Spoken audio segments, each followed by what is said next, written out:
nakatago itong buhaya rito pero nakabukas ang kanyang bibig. Kadalasan pagka nakabukas ang bibig ng buhaya, ito'y threat display o kaya pag ito'y nasa ilalim ng araw, ito'y cooling system niya para lumamig ang kanyang sistema. Akala ng marami ang mga reptile ay hindi gumagawa ng ingay, pero ang buhaya ay isa sa mga reptile merong vocalization o merong ginagawang ingay pagka ito'y nagagalit. Pakinggan natin, ha?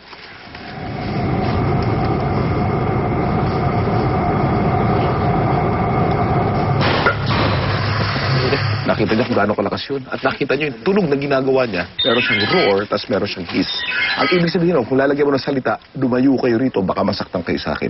Ganyan katindi ang buhaya.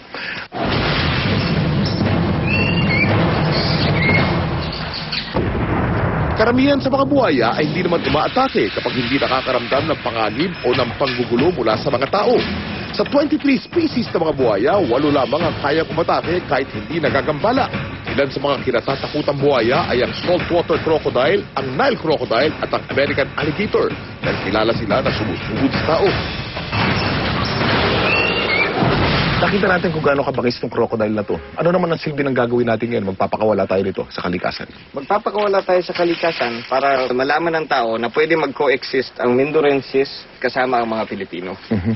At ito ay kakain ng mga peste sa kanilang mga lugar. Kakain ng mga daga sa palayan. Nag-start yung crocodile as a crocodile farm ng saltwater, Porosus. Yung CSG, the Crocodile Specialist Group.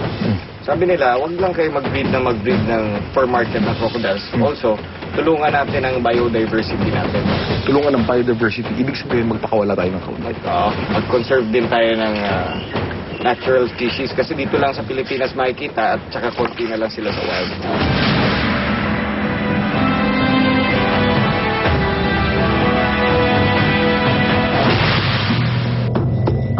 Ang sapa na napili ni na Boy Boy na bagong tahanan ng mga buhaya ay akmang-akma para mabuhay at magparami ang mga buhaya. Bukod sa tama ang init ng lugar, masagana rin ang sapa sa isda. At kapag masagana ang supply ng pagkain, hindi aalis ang mga buhaya sa sapa at hindi sila manggagambala ng mga tao.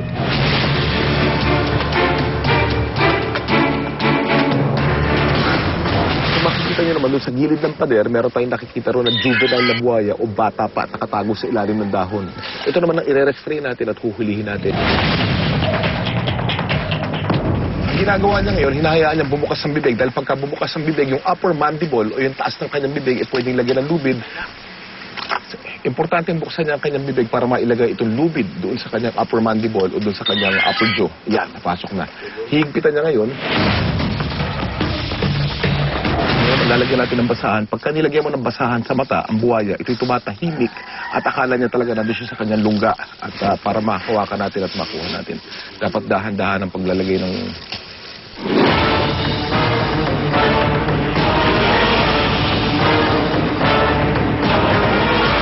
Nakatali na ang kanyang upper jaw. Ang kailangan naman natin gawin ngayon ay itali ang kanyang bibig.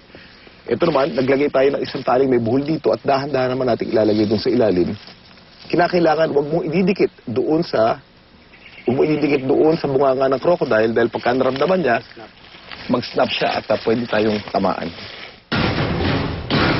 Dahan-dahan nating isasara yung kanyang bunganga. 1, 2, 3.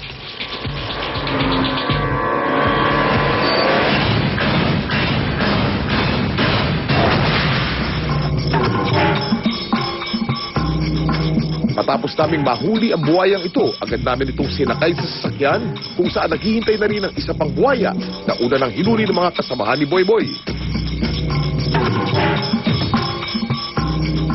3 kilometro layo dito, pupunta tayo sa isang barangay na mayroong mangrove doon at may mga marsh doon. Doon natin pakakawalan itong 2 buhayang ito. Tanda po natin, 100 na lamang ang bilang nito sa kalikasan. Kung napakawalan pa natin itong 2, 102 na.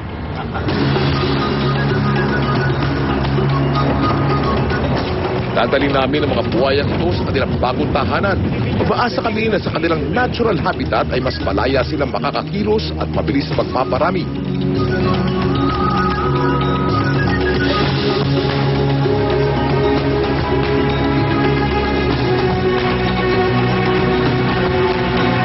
Ang lahat ng hayop, nakakatakot man o hindi, merong papel na ginagampanan sa kalikasan. Kung hindi naman natin gagambalain at hindi natin lalapitan, hindi rin tayo gagambalain. Kaya hayaan na natin at magparami.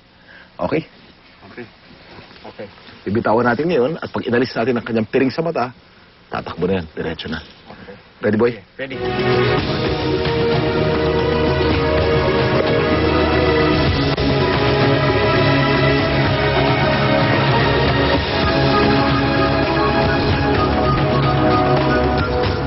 Bilang ng tatlo, tutulak natin to. Sana dumami sa